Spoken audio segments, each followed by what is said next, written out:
말씀 제목은 어리석은 삶입니다. 오늘 말씀을 보면 어리석은 사람들에 대한 이야기들이 나옵니다. 사실은 그냥 어리석다라고 말하기에는 조금 표현이 부족할 수도 있지만 어리석었던 사람들의 그 삶의 모습을 통해서 오늘 우리는 어떠한 삶을 살고 있나, 또 나의 삶은 어리석지는 않은가, 이러한 것들을 여러분들이 한번 또 제가 또 되돌아보기를 바랍니다. 오늘 본문의 배경은 기원전 931년경의 이야기입니다. 솔로몬 왕 이후에 여러분들이 아시는 것과 같이 이 이스라엘은 두 개로 이제 나누어졌습니다. 남과 북으로 나뉘어졌습니다. 오늘 우리가 읽은 본문의 배경은요, 그 중에서도 북이스라엘, 그러니까 여로보암이 왕이 된 이 북이스라엘에 대한 이야기입니다.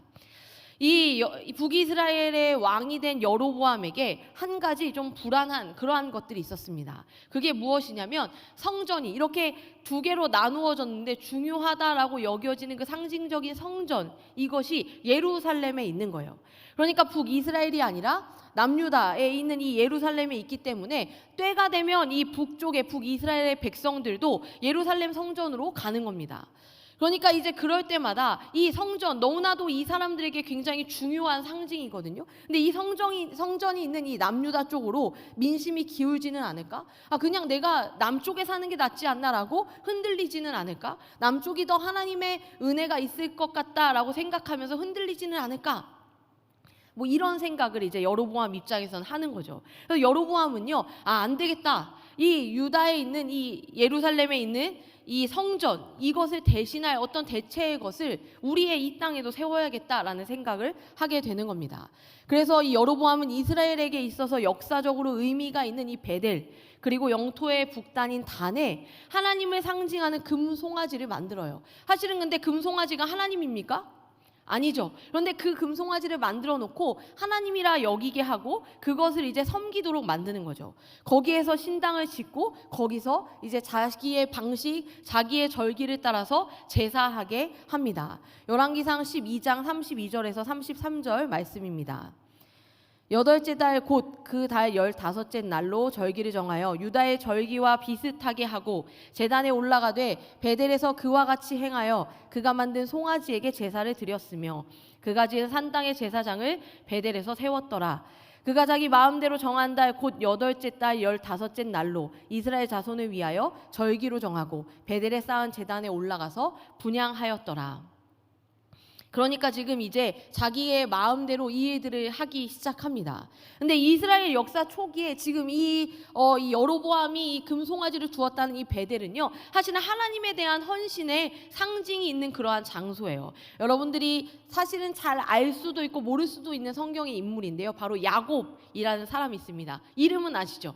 근데 그 야곱이요, 그곳에서 이 베델에서 하나님 앞에 자신을 드렸던 곳이에요.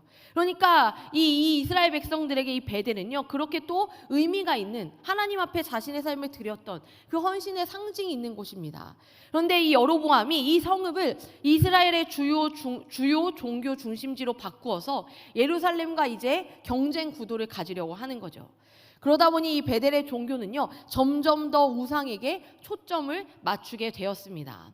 그럼 자, 여러분, 이것이 하나님이 보시기에 좋았을까요? 아니죠. 너무 쉽습니다. 안 좋아요. 하나님에게 절대 좋지 않습니다. 그 금송아지가 하나님이야 라고 말한다고 그게 하나님은 아니잖아요. 하나님에게 절대 합당하지 않은 일입니다. 그래서 하나님이 너무나도 기쁘시지 않은, 하나님이 분노하시는 이 일을 향하여 하나님께서 한 사람을 이제 보내시는 거예요. 열왕기상 13장 1절, 오늘 본문은 아니지만 오늘 본문이 있는 제 1절을 보면 이렇게 나옵니다. 보라, 그때 하나님의 사람이 여호와의 말씀으로 말미암아 유다에서부터 베델에 이르니 마침 여로보암이 제단 곁에 서서 분향하는지라. 하나님의 사람이 간 거예요. 하나님의 사람. 여로보암의 죄를 꾸짖으면서 그 사람이 남유다 왕국의 다윗의 자손으로 요시야라는 왕이 나올 것인데 그가 이 모든 패역하고 타락한 제사장들을 응징할 거다라고 예언을 하는 겁니다. 그리고 이 예언이 정말 확실해, 정말로 정확한 내용이다라는 것을, 그것에 대한 징조로 제단이 갈라지고 그 위에는 재가 쏟아질 것이다라고 말하는 거예요. 근데 이것을 이제 듣고요, 그 여로보암 왕이 어땠습니까? 그가 화가 났어요.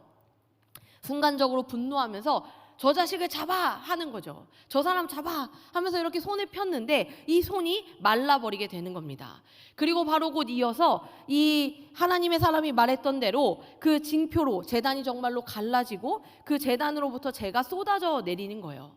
그러니까 여로보암이 순간적으로 놀라기도 하고 두렵기도 하고, 그리고 이 굳어진 손에 대해서 이것을 얼른 놔야겠다는 생각도 들고, 그래서 그 하나님의 사람 잘 모르겠지만 처음엔 사실 불쾌했지만 지금은 이 사람을 붙들고 늘어져야겠다, 이 하나님의 사람에게 간청하여 손에 다시 회복하게 해달라라고 하나님의 사람이 하나님 앞에 구하라고 그렇게 이야기를 합니다.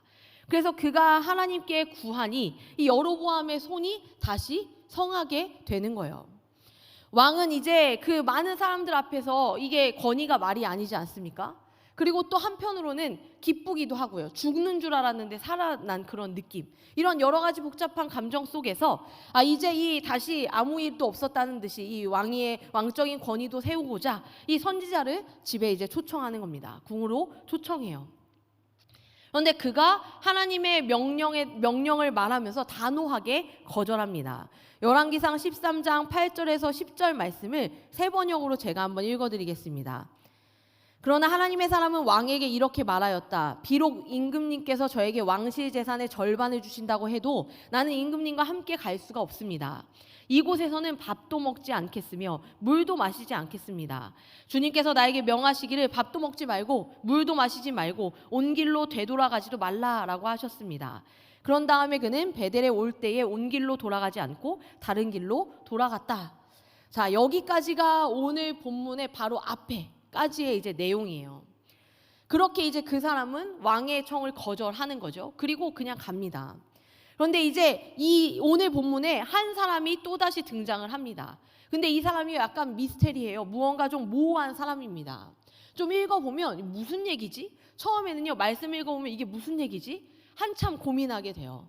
그런데 이 그 무슨 얘기인지 모르겠는, 누군지 모르겠는 이 이상한 사람, 바로 베델의 늙은 선지자라고 표현되는 사람이 등장합니다. 이 늙은 선지자는요, 여로보암의 잘못된 종교 정책을 피해서 유다로 가지 않았습니다. 여로보암에게 어떠한 비판도 하지 않는 그러한 거짓 선지자예요.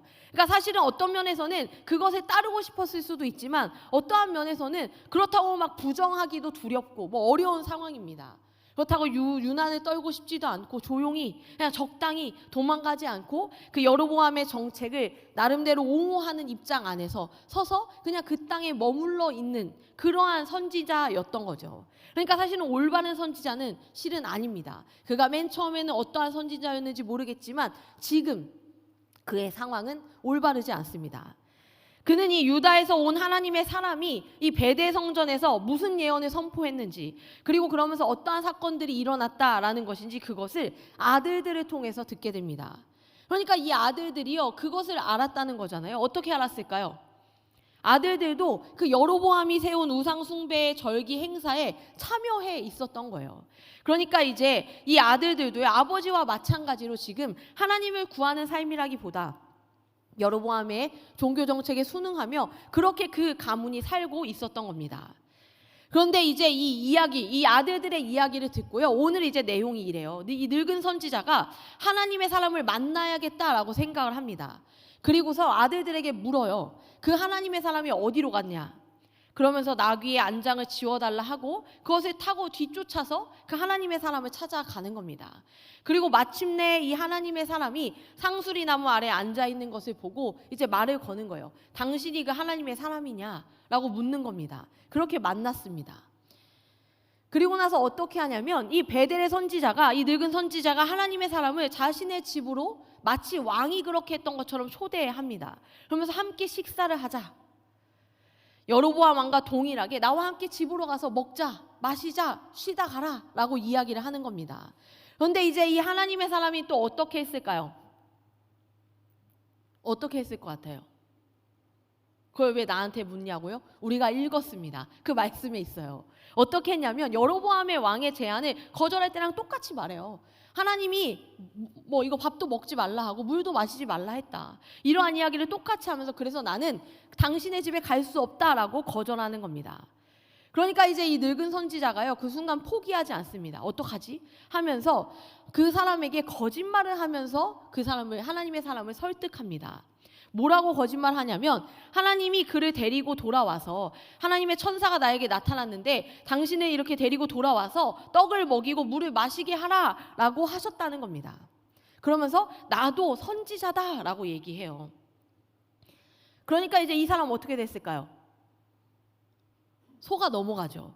하나님의 사람은 안타깝게도 이 사람 나도 선지자다, 나에게도 말씀하셨다라는 이 말에 속아 넘어가는 거예요. 이렇게 단호했던 사람, 사실은 왕 앞에서 왕의 어떤 호의를 거절한다는 것은요, 두 가지 의미의 어려움이 있잖아요. 하나는 왕을 만약에 따라갔다면 그 사람에게 어떤 어마어마한 상급이 있었을 수도 있지 않습니까? 또 반면에 왕의 그거 호의를 거절하고 그 면전 앞에서 좀 그렇게 어렵게 하면 혹시라도 왕이 화날 수도 있잖아요. 그러니까 자기의 손에 부귀영화가 들릴 수도 있었고, 또는 이 왕에게 분노를 살 수도 있는 상황에서조차 하나님의 말씀을 담대하게 말하며 거절했던 사람이 한순간에 이 늙은 선지자의 거짓말에 속는 거예요. 나도 선지자다, 하나님의 천사가 나에게도 그렇게 말했다라는 겁니다. 여러분들도 저 믿지 마세요. 나는 목사다, 내 말을 믿어라. 농담이고요. 우리가 그렇게 어떠한 말, 하나님의 말이 아니라요, 때로는 사람의 말을 따라갈 때 이러한 일들이 있습니다. 저도 그래요. 아까도 제가 한번 말씀드렸죠. 믿음생 양육 얘기하면서 저는 오늘날을 살아가는 여러분들이나 많은 사람들이 신앙적인 궁금함이 있을 때 왜 유튜브를 찾아보는지 모르겠습니다. 유튜브는 유튜버가 하는 거예요. 하나님이 하는 게 아닙니다. 궁금하면 말씀을 읽으시고요. 궁금하면 말씀을 배우세요. 그리고 궁금하면 기도하시고요. 그리고도 모르겠으면 저나 여러분들의 리더요, 순장님에게 찾아가세요. 그래서 한번 질문해 보세요. 또 우리 교회 여러분들이 가르치셨던 많은 선생님들 계시지 않습니까? 물어보세요. 그렇게 하면서 함께 그 말씀 안에서 답을 찾으시기 바랍니다. 저도 그랬던 것 같아요. 하나님 앞에서 답을 찾으려고 했던 것보다요, 우리가 왜 하나님 앞에 답을 찾지 않고 자꾸 사람의 이야기를 들으려 할까? 이 마음의 심리의 그 근저는 뭐냐면요, 하나님 앞에 찾는 게 어렵거나 뭔지 모르겠거나 오래 걸릴 것 같을 때, 그냥 사람한테 물으면 쉬워요. 유튜브에 그냥 찾아보면 쉬워요. 일례로 많은 사람들이 그렇게 하더라고요. 유튜브에 검색해요. 배우자 기도를 어떻게 하나요? 어떻게 하겠어요? 알아서 하세요. 하는 대로 들어주시겠죠. 거기 정답이 어디 있습니까? 그 사람들도 다 자기 얘기하는 거지 하나님이 그렇게 하라고 하는 거 아니잖아요. 근데 왜 그것을 유튜브에서 찾아봅니까? 왜 사람들의 말을 듣냐는 거예요. 교회 안에서도 여러분들이 믿는 이 사람은 정말로 훌륭한 리더니까, 또 때로는 목사님은 믿을만 하니까 라고 물으실 때도 있겠지만요, 때로는 저도요, 그게 정확하지 않을 수 있어요. 정확하지 않다는 게 뭐냐면 저도 사람이라는 거예요. 저도 저의 어떤 신념과 가치관에 따라 때로는요 흔들리기도 하고 그리고 고민하기도 합니다. 여러분들이, 저는 하나님의 말씀 앞에 서서 여러분의 하나님이 여러분들 각자의 기질과 성향과 삶의 모양에 따라서 여러분들이 잘 알아들을 수 있는 그 방식으로 설명해 주시는 그걸 찾아내셔야 돼요. 저도 하나님 앞에 항상 그것들을 구합니다. 하나님, 제가 사람을 통해서 듣게 해주세요. 또 그렇게 듣고 나서 하나님, 제가 말씀을 통해 깨닫게 해주세요. 하나님 앞에 그것들을 구하면서 하나님 앞에 아뢰 때 하나님이 제가 알아들을 수 있게 맞춤형으로 말씀해 주세요. 여러분들에게도 반드시 하나님은 그렇게 말씀하실 겁니다. 그리고 중요한 것은 하나님의 말씀은요, 신실하다, 변하지 않아요. 주님의 말씀은 신실하, 변하지 않습니다. 이랬다가 저랬다 하는 말씀이 아니라요, 기분에 따라서가 아니라, 기준이 흔들리는 것이 아니라 영원히 변하지 않은 진리이며 본질입니다. 그래서 우리는요, 사람의 말이 아니라 하나님의 말씀을 따라야 합니다. 오늘 지금 이 사람, 하나님의 사람이다 라고 불리는 이 사람도 한순간에 나도 하나님의 선지자다 라는 그 말 한마디에 그것을 믿고 그를 따라가서 그렇게 함께 같이 그와 떡과 물을 이제 마시는 일들을 하게 되는 겁니다. 근데 여기서 이제 우리가 궁금합니다. 왜 이 사람은, 이 늙은 선지자는 굳이 하나님의 사람을 쫓아가서 왜 자기 거짓말까지 해서 자기 집에 데려갔는가? 이제 우리가 이것이 좀 궁금해하지 않겠어요? 만일 하나님의 사람이 하나님의 명령을 어기고 베델에서 떡을 먹고 물을 마셨는데도 그에게 아무 일이 일어나지 않는다면 그가 베델의 제단을 향해서 한 것도 거짓 예언이다, 이루어지지 않을 일이다 라고 증명할 수 있는 일이 되기 때문입니다. 그러니까 사실 그러한 예언을 했고 그러한 사건들이 일어났다라는 것을 아들들에게 듣고 이 사람도요 지금은 조금은 뭔가 부족함이 있는, 사실은 그 어떤 상황 가운데 불의에 쫓겨서 올바르지 못한 선지자로 살아가기는 하지만 그 사람도 정확히 알고 있는 게 있었을 거 아니에요. 선지자인데 뭘 알았을까요? 하나님이 살아계시고 하나님의 말씀은 분명히 지켜진다는 사실을 이 사람도 알고 있었습니다. 그런데 정말 그게 사실이라면 큰일 난 일이잖아요. 그러니까 정말 그것을 확인해 보고 싶었어요. 그래서 그 하나님의 사람을 이제 데려옵니다. 그래서 그에게 거짓말을 해서라도 그 사람을 데리고 와서 음식을 먹게 했던 겁니다. 그리고 놀랍게도 그가 그렇게 쉽게 속아 넘어갔습니다. 경계심을 풀고 이제 이 늙은 선지자를 하나님의 사람이라고 믿고 그에 따라서 간 겁니다. 이 선지자는요 분명히 하나님의 말씀을 받았어요. 근데 받고도요 그 말씀에 대한 확신을 가지고 나아가지 않고 흔들립니다. 여러분들은 이러한 경험 없으세요? 없으신가요? 저는 있습니다. 저도 그래요. 기도하면서 하나님이 주신 마음이 있어요. 하나님이 이 마음을 주셨다. 그런데 그 마음을 이루어가고 지켜가는 여정 속에서요 사람이요 이 사람의 얘기를 듣고 이 상황을 보고 저런 것들을 보고 인스타그램을 보고 뭔가 생각하고 계산하다 보면요 계산에 수지 타산에 안 맞는데, 하나님이 확실하게 말씀하셨다라고 느꼈던 그것이 갑자기 계산하기 시작하니까 골치가 아파요. 그렇게 하면 망할 것 같은데, 그렇게 하면 실패할 것 같은데, 그렇게 하면 답이 안 나올 것 같은데, 어제까지만 해도 확고했던 그 답이요 막 흔들려요. 막 흔들립니다. 그러니까 그때 우리가요 그 마음을 잃어버리고 놓쳐버리고 마면요 하나님이 분명히 확실하게 우리의 마음에 어떠한 확신을 주고 깨닫게 하셨고 신실하게 인도하셨음에도 불구하고 그 확신을 놓쳐버리고 사람의 말을 따라 어떠한 이 세상의 어떠한 그 흐름에 따라 이 내 상황 가운데 주어진 그 어떤 정보에 따라 그냥 흘러가 버리고 마는 겁니다. 그래서 하나님의 말씀에도요 집중력이 필요해요. 집중력. 여러분들이 무언가 하나님 앞에 구하는 시간 동안에 혹시 이제 우리 신앙의 선배들이 하시는 기도 중에 40일 동안 작정하는 기도 뭐 이런 이야기 들어보셨어요?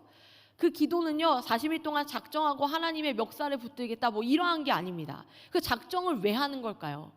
그 작정의 의미는요 40일 동안 저는 무슨 의미일까라고 생각해 봤을 때 다른 이야기를 듣지 않고 하나님의 말씀에 집중하며 나아가겠다라는 결단이 아닐까. 그러니까 40일 동안 우리 신앙의 선배들은 금식도 하시고 하셨는데요. 사실 저는 하나님 앞에 하나님 저 40일 금식은 좀 쉽지가 그러나 우리가 금식하는 거 어떠한 것도 좋지만요 저는 여러분들에게 권면한다면 여러분들이 지금 여러분 삶에 무언가 답을 찾고 싶은 어떤 그 문제가 있으세요? 그러면 40일 또는 20일 어떠한 시간을 정하고, 금식은 어려우시니까요 그것은 좀 두고요 이런 걸 해보세요. SNS나 다른 사람을 만나는 일을 좀 멈추는 거예요. 사람을 만나서 이 사람 얘기 듣고 저 사람 얘기 듣고 이 사람한테 말하고 저 사람한테 말하는, 정보를 찾는, 유튜브를 찾아보는, 인스타그램에서 보면서 감성적이고 은혜가 되는, 감동이 되는, 그건 하나님의 말씀이 아니고요 그냥 감동이 되는 이야기예요.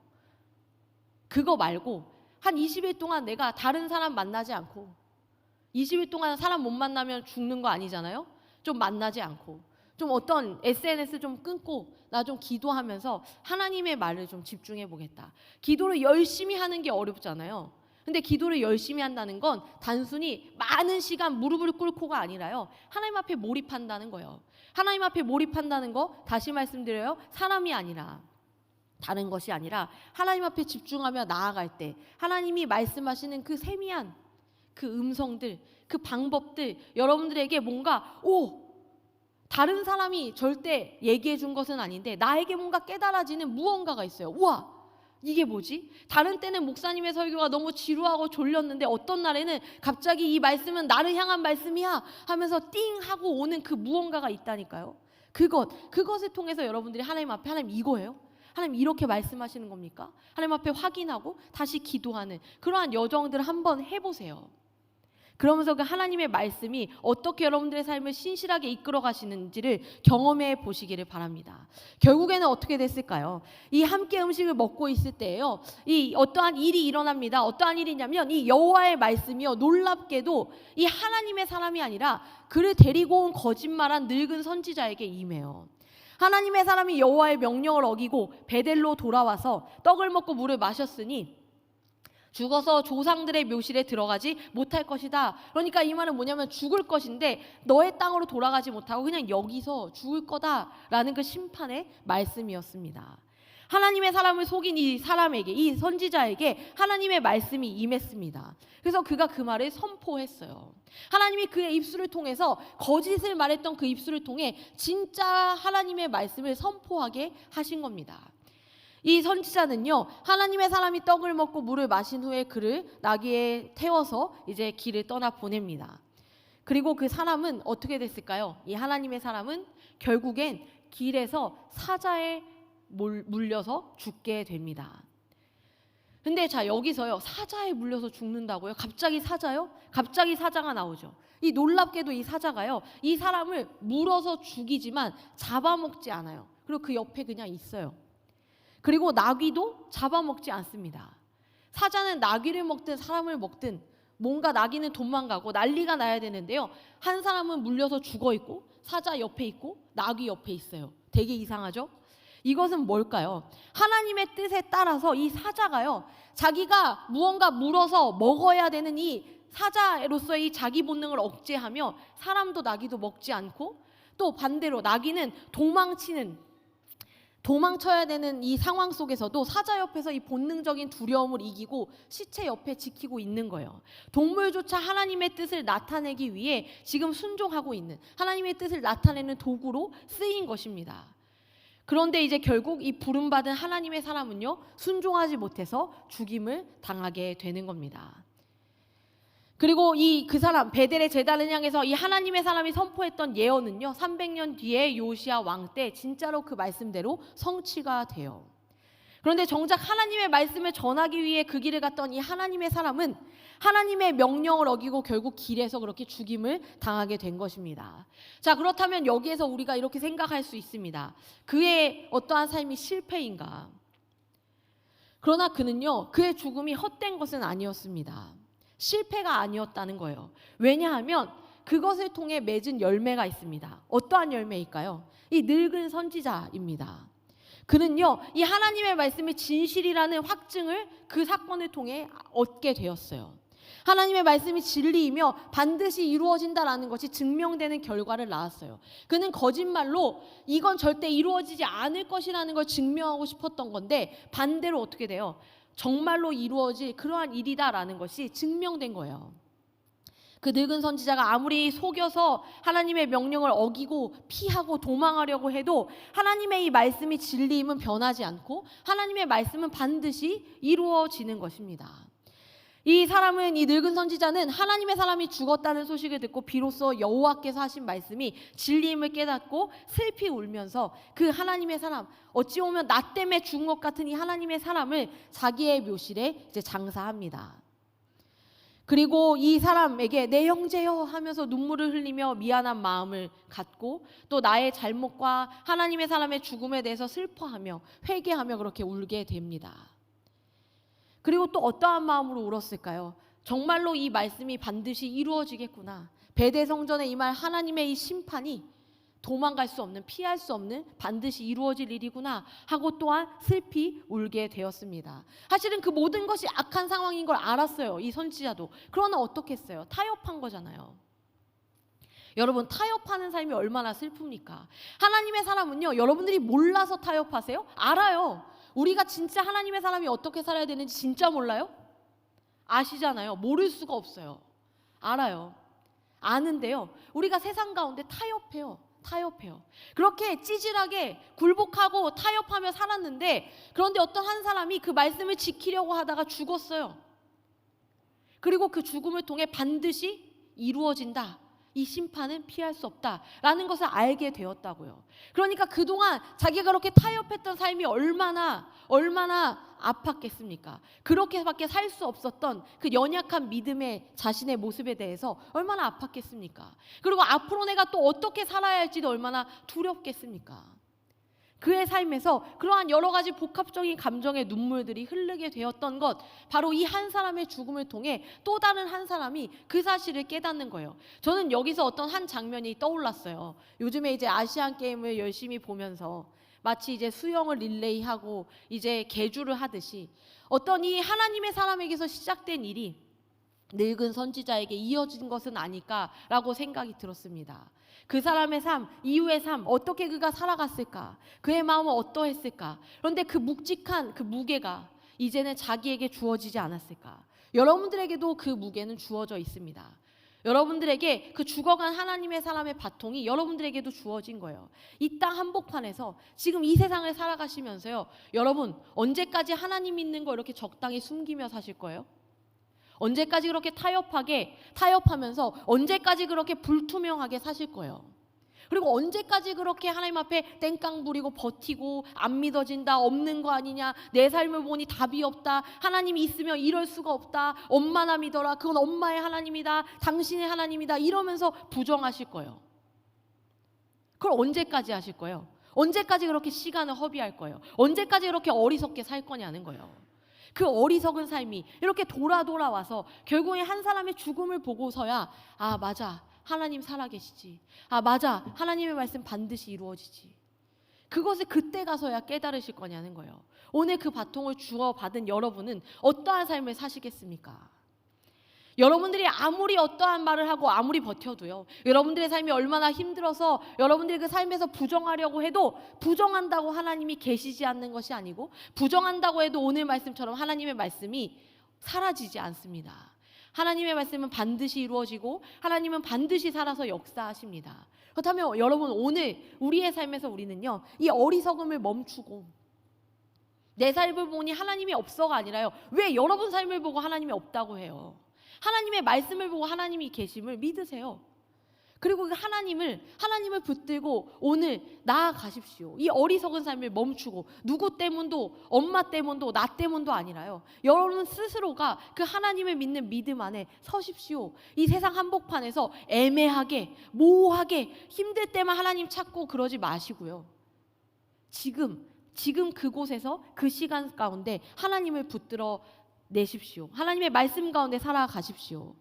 결국에 이 사람은요, 이 늙은 선지자는요, 마지막으로 그가 그렇게 말합니다. 여호와의 말씀은 결국 반드시 이루어진다.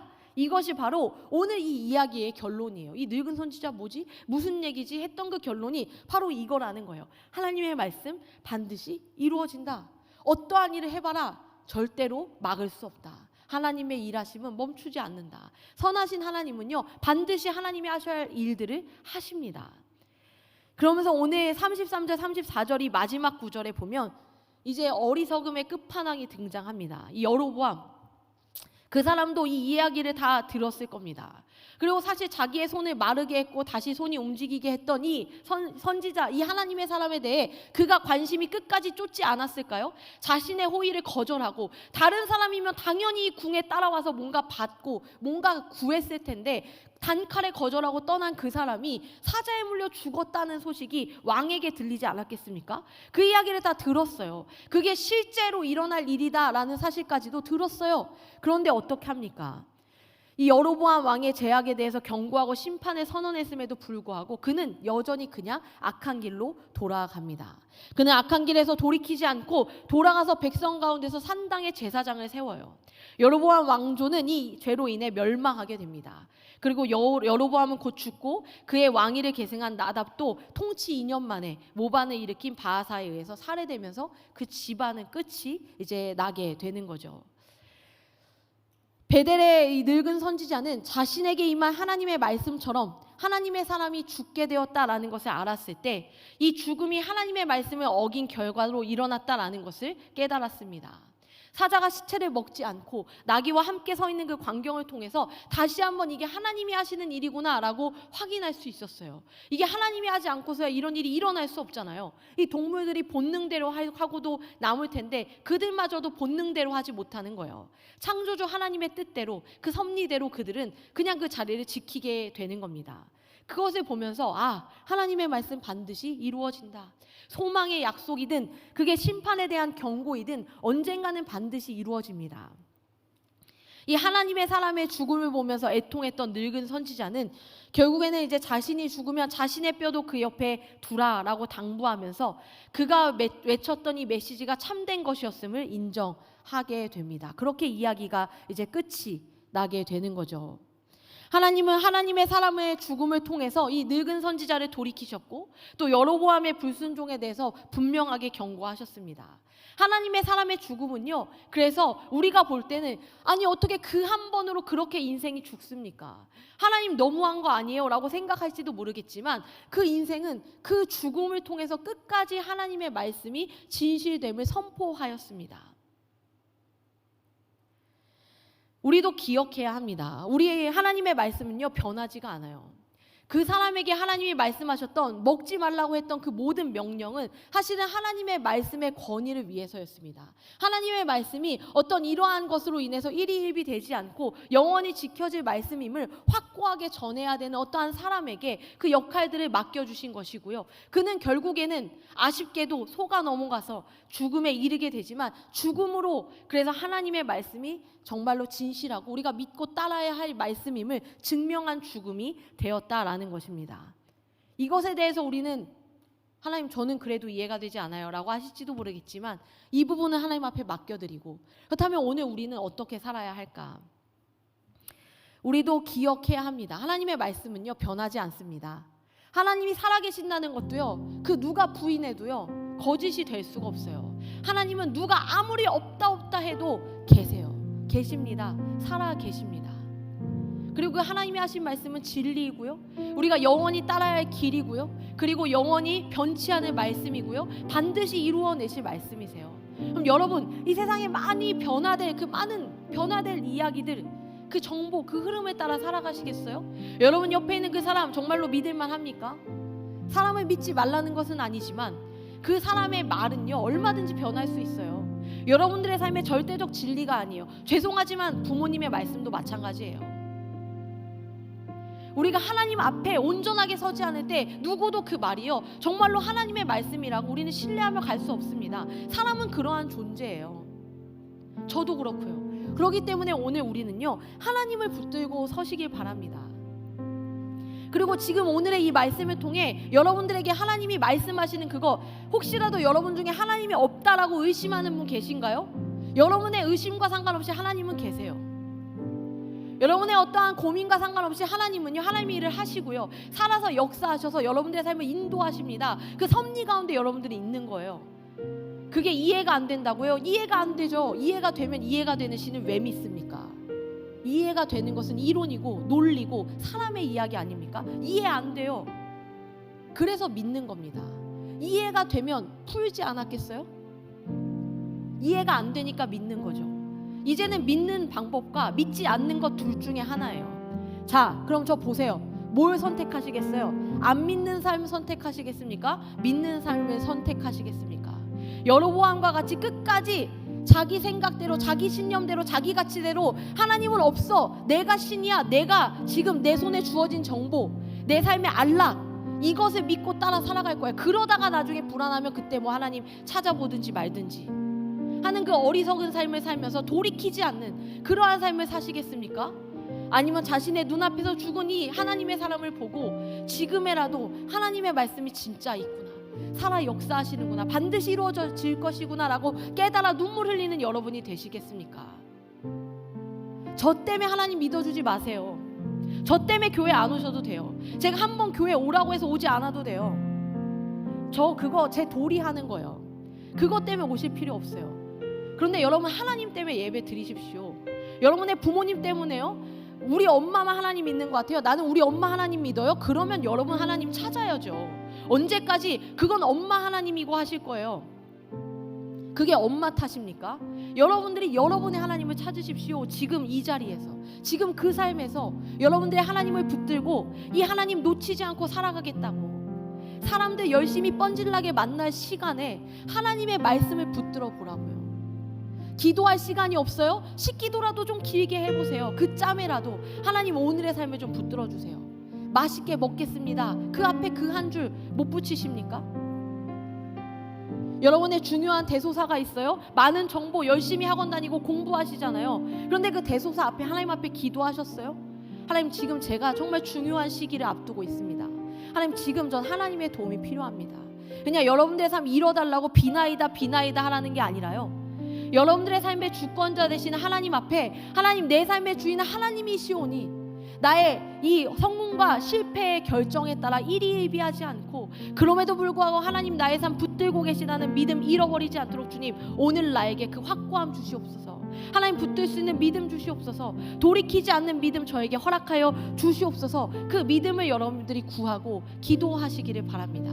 오늘 이 자리에서, 내일 하지 마세요. 지금 하나님, 저 하나님 못 믿겠습니다, 그런 마음 있으면 지금 하나님 못 믿겠는데 믿게 해주십시오. 도와주십시오. 나의 하나님도 좀 되어주십시오. 나에게도 그 하나님 말씀 변하지 않는다고 좀 말씀해 주십시오. 보여주십시오. 깨닫게 해주십시오. 그것을 하나님 앞에 이 시간 간절하게 구하며 오늘의 말씀을 붙들고 나아가기를 원합니다. 이 시간 조용히 하나님 앞에 기도하겠습니다.